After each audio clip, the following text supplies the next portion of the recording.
the focus panel previously. This was more of the producers, publishers, and app developer panel. So to my left here is Dennis Adamovich, pronounced probably, SVP Brand Digital Activation, working from Turner Entertainment. So TBS, TNT, Turner Classic Movies. Yeah. Okay. Miles to his left, Miles Felsing from CMO. He's of Delivery Agent. You power e-commerce shopping-enabled apps? Yes, that is correct. So we enable contextual commerce and advertising for entertainment and media brands, such as Turner and Bravo as well. So. To his left is Mark McLaren. Mark is the VP of Audience Measurement. Mark's going to be my color commentator today. He's going to provide a lot of the data and play-by-play as we go through this. To his left, Scott Rosenberg, co-founder and CEO of OMMA TV. You want to tell us a little bit about what OMMA does? Sure. We're a companion TV app. You open us while you're watching TV. We bring you companion content and conversation while you watch. We do that on 40 networks today. 40 networks, so a companion app for watching social TV. That's right. And to his left is Dominique Nguyen. It's a tough one to pronounce. I was really worried about that. Dominique works at Bravo, Director of Emerging Technologies. That's an exciting job. Are there specific apps that you've developed? Or? Yeah, I oversee all of our mobile digital strategy. So that includes all of our mobile apps and tablet apps, mobile web, and tablet web. So I'm going to lead off with Mark and ask, since we've all heard the stats, we know that they're big. Can you give us some audience sizing? How big is this audience of people who are watching TV and simultaneously using their tablets? Sure, absolutely. So I'll speak to data that comes from our longitudinal media experience study, which is a diary product that measures both traditional media and emerging media behaviors and puts emerging media in the context of traditional media. So, probably not surprisingly, the tablet, as you would have heard earlier this morning, is changing things dramatically. And what we see in our data is that tablet owners have fairly dramatically different behaviors than do non-tablet owners. So just to put a little bit of context around television viewing and or going online while viewing television, we have about 70% of tablet owners doing that behavior. About 28% do it, have done it in the past day. That compares, that's for tablet owners that are 18 to 54. I did everything on 18 to 54. That compares to about 60% for non-tablet owners. So tablet owners are much more likely to be going online while they're watching television. The devices that they're using tend much more to be mobile devices. We have about nearly half of people choose a mobile device to go online while they're watching television, and that compares to about 28% for non-tablet owners. Tablet owners generally, about 36% actually use the tablet itself to go online. Still predominantly, both for tablet users and for non-tablet users, owners, it's the computer that's used, either the laptop or the desktop. But with the adoption rate for tablet owners for using mobile devices has really risen quickly, and I think, to everyone's point, it's going to be that mobile device that's sitting in the lap that's going to be accompanying the television viewing. The final first point I'd like to make is that once people are online, tablet owners, and to the point that was made earlier, tablet owners are more likely to go to websites that are related to either the content that they're seeing or the advertising that they're seeing. It's not a tremendously dramatic difference, but there is a difference, and it's a consistent difference. We'll see maybe later on as well, their social media behaviors are quite different, and their purchasing online behaviors are quite different. Well, so you bring up, with all those people using a second device, and Steve asked this question, is the tablet a distraction? Are we moving people away from the content we want them to be watching on television? Dennis, do you want to lead off? Well, Mark just gave the statistics in that, and that is we live in a multitasking world. People are using the second screen, and it's happening. So you say to yourself, if that truly is happening, and we believe it is, then you need to make sure that you're relevant to the content that they're watching, right? Mm-hmm. You want to make sure that your show has contextual relevance while they're sitting there with their pad versus going somewhere else. So we believe it complements the viewing experience, for sure. Miles, do you have? Yeah, just to take that a step further, what we look at is obviously a lot of day-parting metrics. And when we compare our web activity relative to our tablet activity, only 10% of our web business actually occurs within the prime time period, whereas over 23% is actually for tablet. So although we can't make the one-to-one correlation of this consumer was consuming content via the television and they made the purchase from a contextual commerce perspective, but just the day parting metrics themselves suggest that there's something interesting going on between this two-screen experience where consumers are actually purchasing products while they're consuming the content. Scott, I imagine you are an expert in this area. Can you elaborate a little bit on what people are doing socially? Yeah, I mean, I think it's interesting. There's a lot of effort to try and say, it's either distracting or it's not. And I think, it's both a threat and an opportunity for the media owners. Both of those things can be true at the same time. And I think, as Mark said, one of the wonderful things about what's going on the second screen right now is people on their own initiative. Our efforts notwithstanding, the majority of users who are exhibiting this kind of companion behavior are doing it on their own initiative, and as a harbinger of the interest of consumers in hunting down companion-related content, I think it's a great indicator. But the second screen is also distracting, right? And so I think as a media owner, as a network, the onus is on them and partners like us to make it that much easier for the consumer to pop into companion content. If they're doing it on their own today, what can we do to accelerate and ease that on-ramp into related content? Because if you're not doing that, they're going to be doing something else. They're going to be doing email. They're going to be surfing. Right.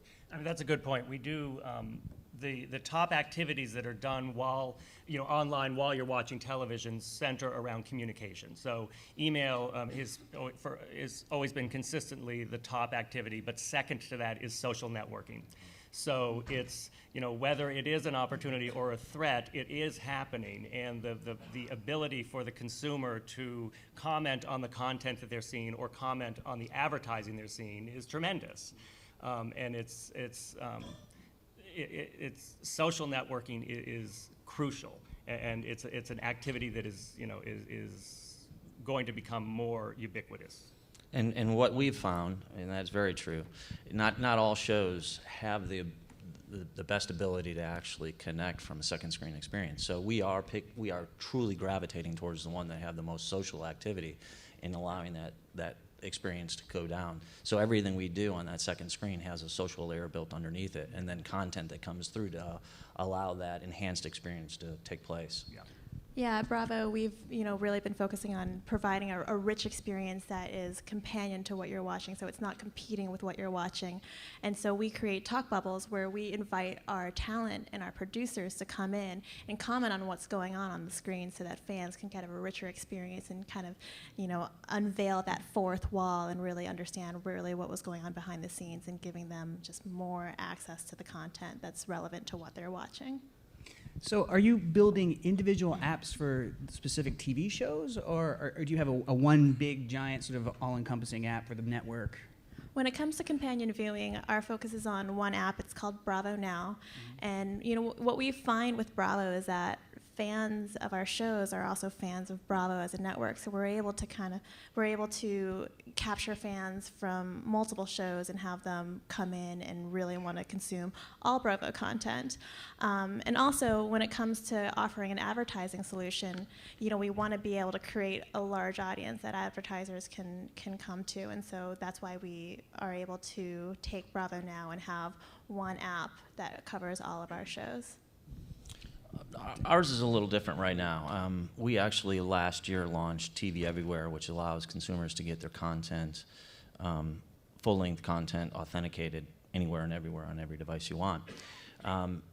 That then led us to the behavior of what people are doing on your connected devices.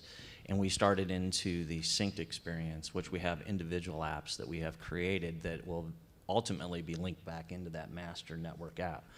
The first one we did was this past November when Big Bang Theory came to our air, and it's on every night.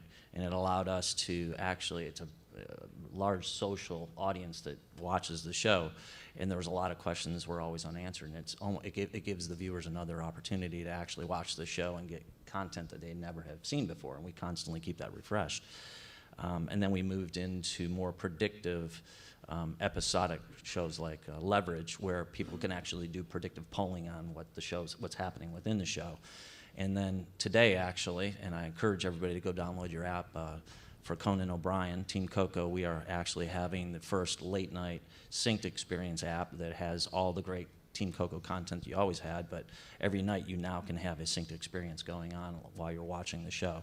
So all of that will ultimately live back into the network apps, TNT, TBS. That's launching today, the Team Today, yes. So is that an literally, announcement? as I walked in here, the app was released into Apple, and it's on iOS and Android.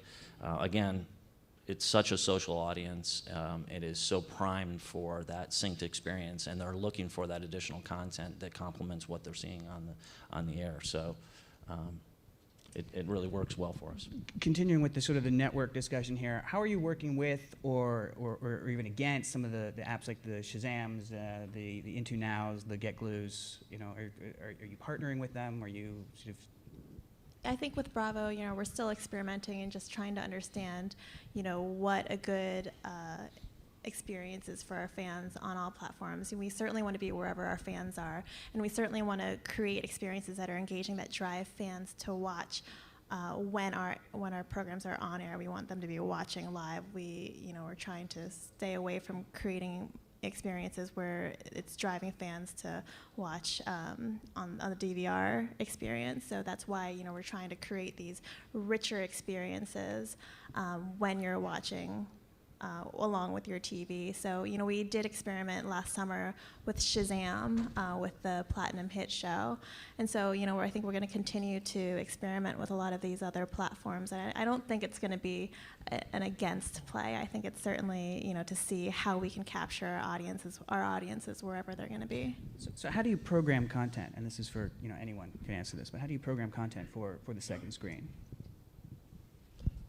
You want to go?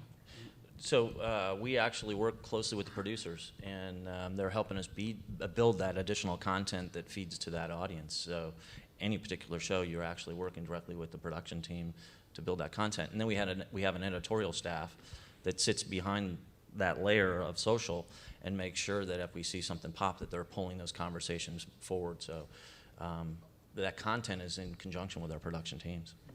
Yeah, we had a unique experience this year with Top Chef, actually. We were working very closely with our producers for Top Chef to create the Top Chef Judges Table app.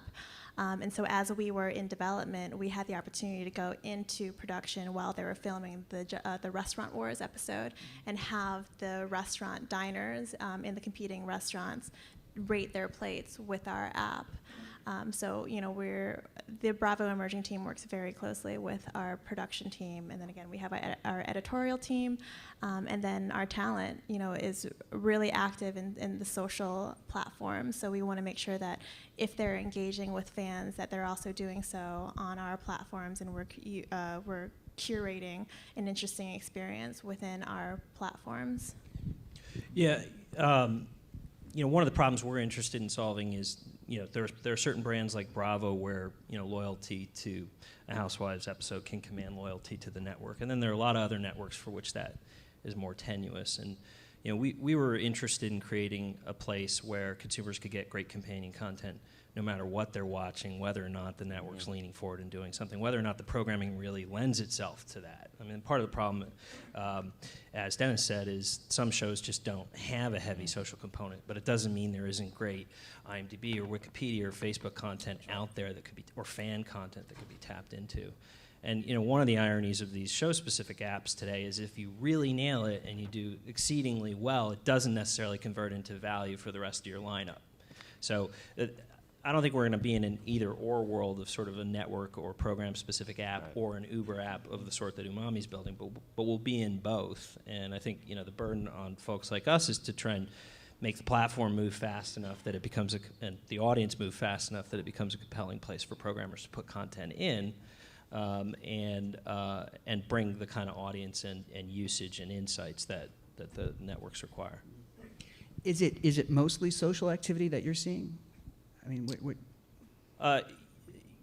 it's interesting. So we're starting to see data that says, for example, reality shows over-index on social activity. Not surprisingly, there's just a ton of engagement with our social Sports features. too, I imagine. What's that? Sports too, I imagine. Would be. Sports in our app today is pretty lightweight, so we don't have great data on it yet. But unlike primetime drama, we see much more interest in sort of cast bios and infos and photo galleries, and so we're starting to see that kind of very strong divergence in consumer behavior. And I think that's another industry challenge. Is it isn't one recipe. It's a really big ecosystem with lots of behaviors and lots of strategies, and you kind of have to have a platform that lets you service those different needs. Yeah, there's no one strategy. I mean, we're learning off of everything we do and how we can engage and interact with the audience better. So it isn't one recipe fits all by any stretch of the imagination. So Miles, then how does e-commerce or T-commerce fit into the recipe? Yeah, sure. So for us, it's all about being relevant and really fitting into the dialogue and the conversations. So from a commerce perspective, for us, it's paramount to work closely with the programmer, with the producers in terms of identifying products that are relevant to the content. So a good example of this is on FX, Sons of Anarchy. Very popular show, very passionate audience.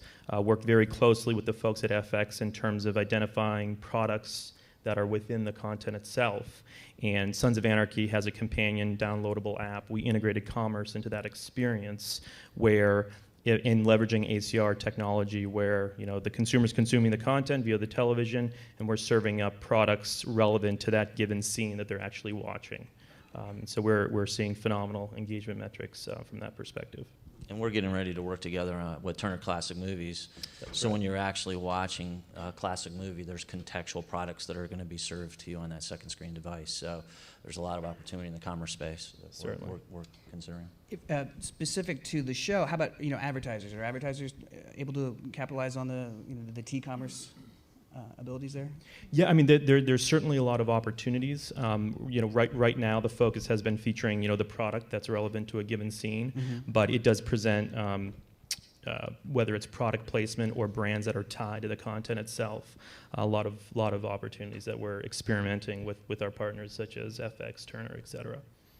Mark, are you seeing e-commerce data? Well, yeah, I mean, I wanted to jump in with the tablet owners are, as far as an activity while watching online activity while watching television, shopping does rate very high, and particularly it's higher for tablet owners than for non-tablet owners. So we're getting about 28% are interested, and that's a substantial portion of your viewing audience. And we see them converting a lot higher than our web business to the tune of, I believe it's about 170% more than our web conversion. So tablet users highly engaged and converting very well. They're also on social network activities. They're also much more likely to interact with the brand, so communicate with the brand or be a brand fan. Check into a location if you're interested in location based. So they just tend to be more active in interacting with brands. So the ACR technology that we have implemented is it's actually proprietary to Turner. We have an amazing technology group, and it's allowing some really fascinating opportunities right now because what we're doing is we're fingerprinting the episodes, or even in Conan's case, we were fingerprinting every night that episode as it comes into us and going back out, and that's how the devices are communicating. When you think about the advertising world, and a couple weeks ago I actually presented to a bunch of our advertisers the possibilities with fingerprinting technology.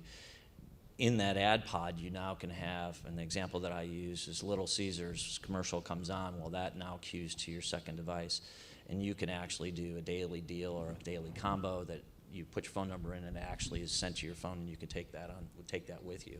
It also brings in possibilities of registration for sweepstakes, shortens the window much faster now, so you don't have to go to a URL, and the whole registration, that window becomes very short, and you can share it with people. As an ad buyer, do I need to come to each individual network, or can I, talk to an individual app? How do I purchase that technology, that functionality? Well, it's all very new for us, and we're just now having those conversations with advertisers. I think that the digital and the linear people are starting to talk more now. It's not just one buy or another; it is truly a total buy.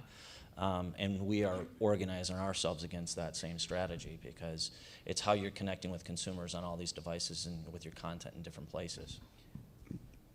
Well, and we've been able to offer our advertisers some interesting ways to interact with fans on Bravo now as well. So with the talk bubble that we have, an example is we did a Panera talk bubble with Top Chef, where we had the Panera master baker, Tom, tweet along with our fans and watch along with an episode of Top Chef. So while you're watching Top Chef, you're getting synced content.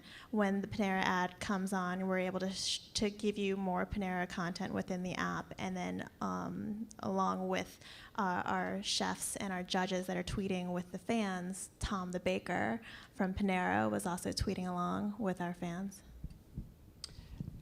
Scott, when I'm sure we're all aware that the Super Bowl was broadcast on 2 screens this year. First time, it was really exciting, right? So I got logged in, I watched on the, live on the TV. I've got my computer going at the same time. Unfortunately, it didn't quite function on the tablets yet. But I was very frustrated because I wanted to get the secondary. The Grammys had this too, by the way. Secondary content, additional content, and it just the syncing was delayed so much on the second screen. Are there what are you doing to sort of I know this is your area of expertise with the syncing. Yeah, I mean, our platform, just as a function of the way it works, we fingerprint in real time as the broadcast is occurring, so you can open the app while watching live first airing programming that we've never seen and be able to sync to it. There's a lot of really interesting experimentation going on with regards to sort of detecting the occurrence of an ad on the first screen and doing something on the second screen. We, for one, just don't believe in a model where you can dive for your phone after seeing a logo. Certainly when you sort of put the novelty aside, or you put aside the customer who was already in market and wanting to buy that product and probably would have Googled it anyway, we think you have to create an app or an experience where the consumer wants to be there in the first place. And then, this is the traditional barter of television, and then you can message to them synchronously with the first screen ad unit. Your experience of the Super Bowl, of sort of trying to start an app and experience an ad unit, I don't personally think that one wins. I think what wins is apps like the branded apps or apps like ours, where you're there because you're getting compelling content and then you're getting a synchronous second screen ad unit, or as Bravo's done, you're sort of, because it's a whole new piece of real estate, you're weaving in new ad units, right? It's a whole new opportunity to work sponsors in. Right. And if they're time shifting and ad skipping, you have a way to do make goods back onto the second screen. Miles, you worked with Shazam a little bit during the Super Bowl. Yeah, certainly. So we've been a partner of Shazam's for about 9 months now. We launched with them with USA, so Covert Affairs, which airs on USA, late Q4, where we were serving products. So basically leveraging Shazam's brand recognition. It is, I believe, either the 3rd or 4th most downloaded app out there. So the brand recognition is there, the customer base is there. So the way the consumer experience worked was the consumer via the television experience was served the Shazam branding to Shazam Now for exclusive content as well as products. So the way that experience works, the consumer then tags that content and is served either behind the scenes footage as well as products tied to Covert Affairs. And we did a similar campaign for the Super Bowl, where the Super Bowl was Shazamable, and we were selling products related to those teams in the big game, as well as Madonna's halftime show. So very, very contextually relevant from a commerce perspective. So I'm going to ask the entire panel, what do you think is not going to work? Where are the dead ends? What are the pitfalls? I think when you create a competing experience, that's not going to be, fans aren't going to be able to follow along with that. So if you're going to be asking a fan to be watching a video while they're also watching their show on TV, I don't think fans are going to be able to do that. So, that's something that we've seen people doing. I think, it really is all about creating an engaging experience that follows along with what you're watching on TV, and something that you can probably go back to and enjoy after you've watched the episode. I would say, one, just making sure that it isn't a distraction, that it is complementary, and it's a fine balance on how you do that, and we'll continue to tweak that. The other, and I don't know if it's a pitfall, it's just the sheer nature of how everything moves so fast, is just making sure that we're properly staffed and aligned to be doing what we're set out to do. I talked a little bit about the curation and the editorial piece to this. It's a pretty hefty lift, and it's the right thing to do, but making sure you don't bite off more than you can chew is important as we kind of look to the future. Is there an e-commerce? Yeah, sure. I would just say that for us, it's all about integrating with where the content is being consumed. So going at the second screen experience alone, from our perspective, just from a shopping point of view, I think is less interesting than being part of the conversation. Really, leveraging everything our partners are doing. Bravo, Turner, et cetera, and just really kind of being part of that experience, that conversation, as opposed to just a standalone offering. Mm-hmm. That's kind of a key lesson that we've found through our campaigns and the results. Scott, do you? I was going to let the guy with the data speak. Oh, the data. Actually, well, I guess I was going to say that I think the experience does, of course, have to be complementary, but I think something to keep in mind is that after communication activities, gaming is the next most popular activity done simultaneous. So that's your competition. And as you were talking about predictive Yep. Things or kind of fun things, I think that's important to understand, is that that's a competitor. Yeah, we're actually looking to try to integrate a gaming component, but as the content is part of the content that's coming through. Again, not trying to take away from the program, but complement the program. Right. Oh, sorry. Go ahead. To add to that, in fact, this coming Monday at 8 p.m. with Bethany, we actually have a technology that is aligned with our advanced TV output, so we're able to have calls to action on air that lead to the companion experience, allowing you to play along. So asking trivia questions, poll questions, and taking fan tweets and putting them up on air, and having that companion experience really be synced to what we're programming on the television feed. I probably shouldn't be running a social TV company and say this, but I don't actually think the conversational element around TV works terribly well today. The kind of raw Twitter meets TV experience is not great for the average consumer. I mean, step outside the industry and the digerati and talk to your mother, your sister, your uncle, and they don't know how to engage. They don't know where to start. The Twitter client isn't a great place. Even what is in our current version of our app isn't a great place to start. So that use case, which gets so much focus in this kind of new world, still has a ways to go. It's not visual, it's not filtered, it's not valuable, and so I think I do think that's a really bright use case and winning example of companion experiences, but it has some work to do. And now I'm going to plug my app. We're doing a big update tomorrow, which tries to address some of that stuff. Makes the conversation around TV more visual. Helps people sort of understand the momentum of the conversation, what's trending in the conversation around TV. We don't think that's being done well yet. Outside of Twitter, so it's your own. It's sort of an overlay on existing social networks like Twitter. Right. Yeah. So then it begs the question then, how do I discover these apps? I mean, the networks must have a mechanism for getting the apps out there, but how are people discovering OMMA? For us, it's two things. One is to be the best app, best place, and drive it from a viral perspective. But the other important dimension for us is partnering up with content owners. I mean, we've built a whole set of back-end publishing tools to enable networks and their advertisers to leverage what we've built. So they're not building it. So it's not a software engineering exercise. It's a publishing and production exercise like they're more familiar with. And so in the context of those relationships, we have marketing support. Yeah, in our case, we have a megaphone called the network. The network. Right.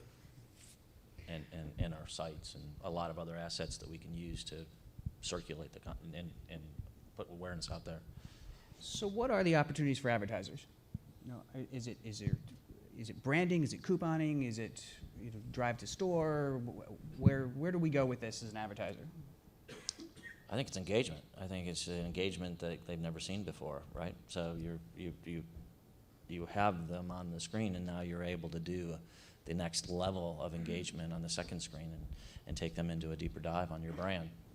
Right, it's engaging on a richer screen that the fans are able to interact with. So whether it's having Tom the baker tweet along, or making sure that your brand is there when they're watching a video that's aligned with what they're watching online. This season of Top Chef, we had a big transmedia play where we had a secondary storyline happening off of the TV, but on all of our other digital platforms. So you could watch Last Chance Kitchen and watch the chef that was just voted off compete for a slot to come back into the competition. And those videos were available on the tablet, on our mobile website, and on our desktop website. And making sure that the brand Toyota was there, not only with this video, but engaging with the conversation on @Bravo TV and getting fans to really get behind their favorite chefs through our fan favorite voting, and having Toyota be there all along the way. Other opportunities for advertisers? Couponing, any e-commerce opportunities there? Yeah, so we also have a relationship with GetGlue, where couponing is a part of that, or extending special offers to consumers based on their level of engagement. So that's something that we're currently testing with GetGlue. So that's interesting. It's very much kind of just couponing, special offer based. Mm-hmm. I shared something a couple weeks ago, and this is kind of just out there, but it's very doable. You think about contextually, you're in show on a Conan O'Brien, and they have guests that are promoting the movie that's coming up this week in theaters. This immediately allows you to go in, see where the movie's playing, what time, how many tickets you want to buy, and purchase your ticket right on that second device, instantaneous. And you could actually have it sent to your phone, or you can actually have it waiting for you at the box office. So the possibilities of purchase and contextual from the show are pretty incredible. It's a convenience factor. Convenience, yeah. Right. Totally. If it's in the hand and you're seeing the message and you can take an action, you're much more likely to take the action if you've got it right there in your hand. Right. And tablet owners are more willing to transact business on mobile devices. So I think it's a huge opportunity. Great. Are there questions from the audience that we want to post?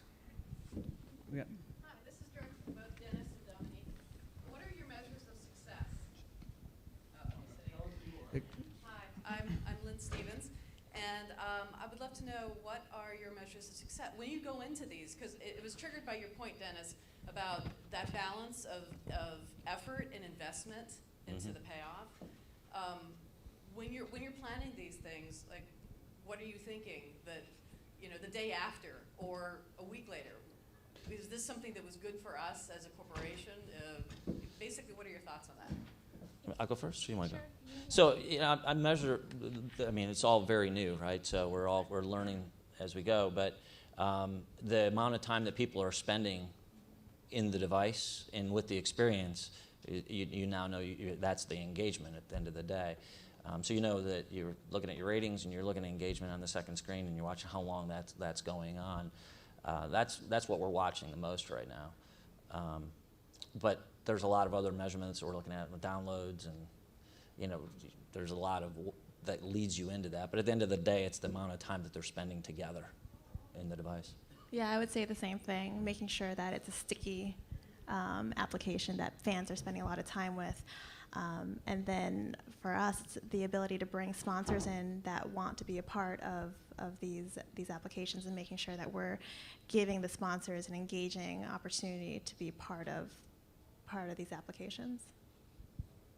Yeah, I mean the social piece, because this has a social layer, most of these have a big social layer underneath. You could really tell the engagement that's going on.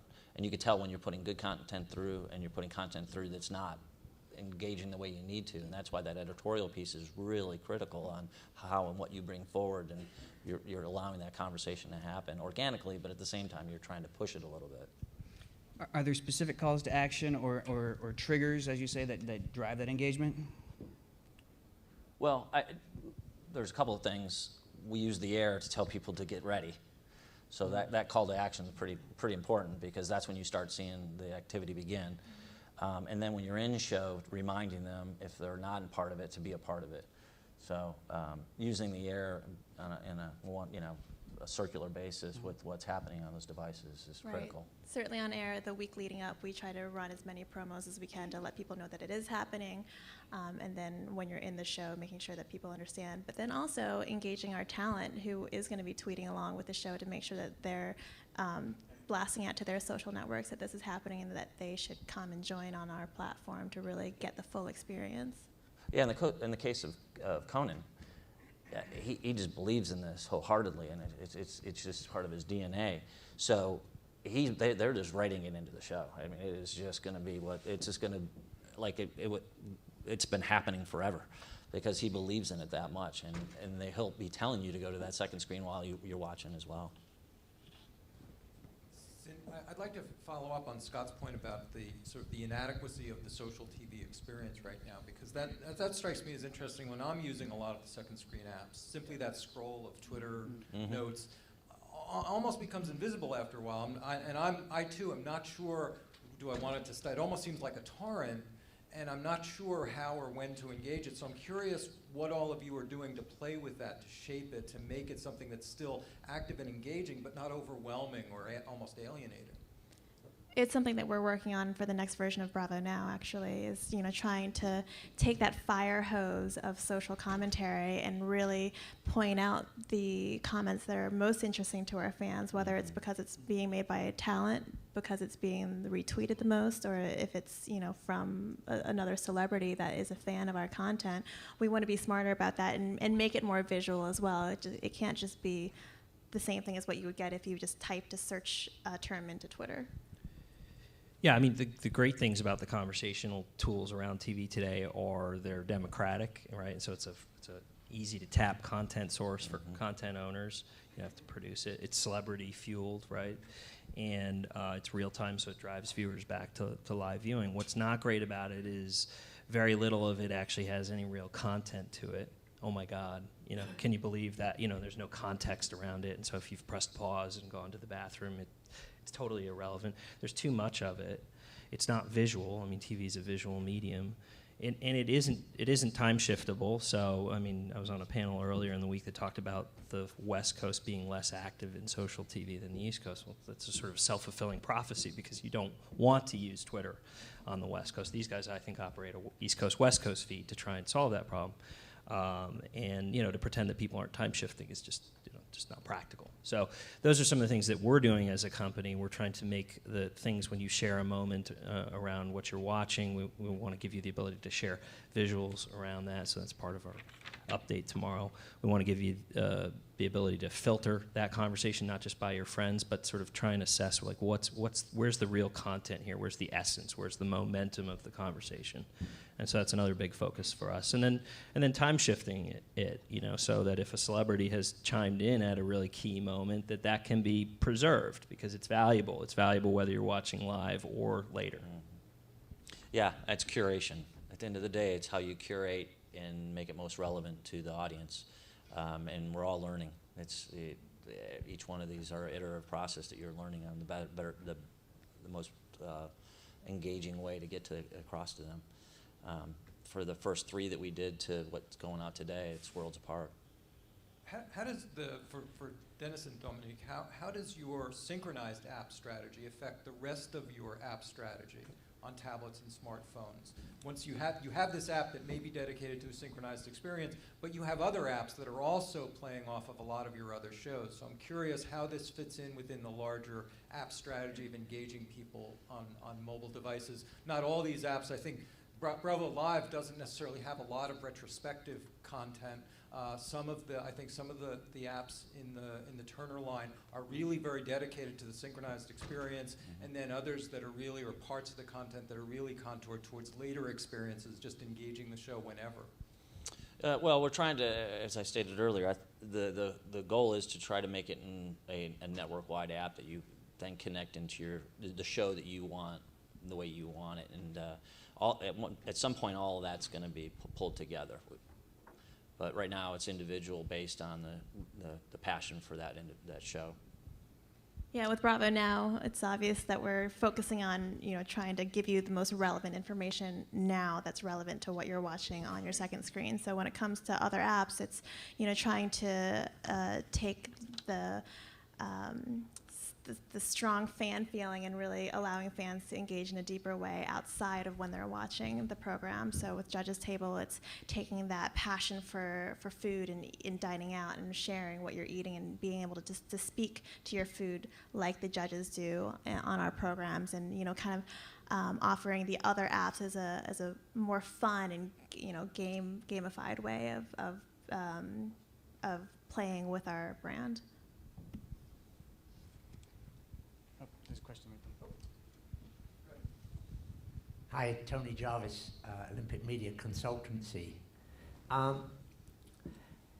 So are synchronized apps the means for networks to dramatically reduce delayed playback, in that a lot of agencies, even though the currency of television is C3, actually either discount the C3 numbers, the playback up to 3 days later, and either discount them or they use live same day and what have you. So is this the golden opportunity to actually change viewing behavior and put the ratings back to perhaps where the agencies and their advertisers want them to be?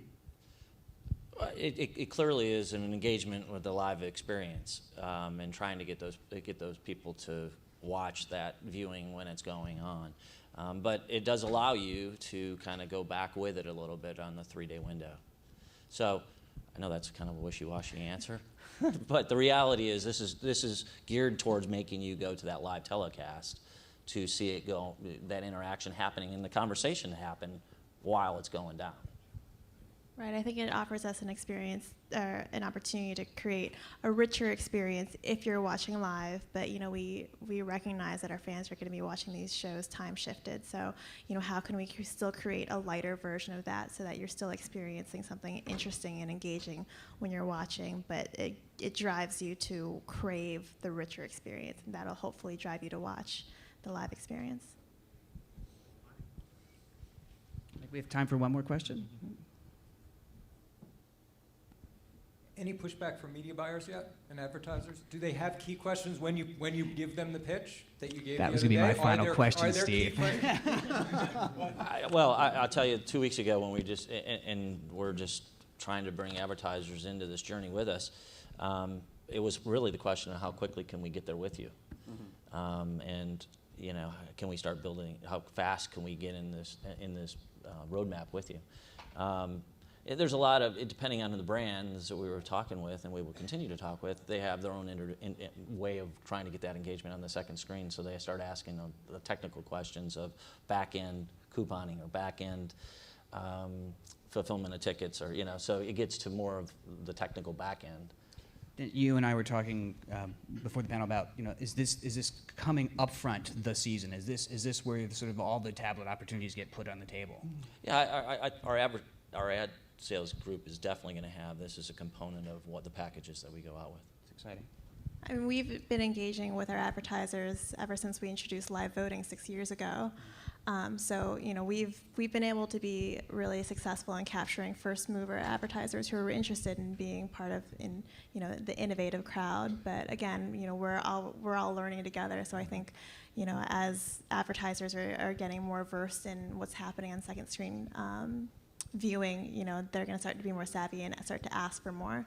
So, we're going to continue to evolve our products in order to give our advertisers what they need in order to connect to our fans.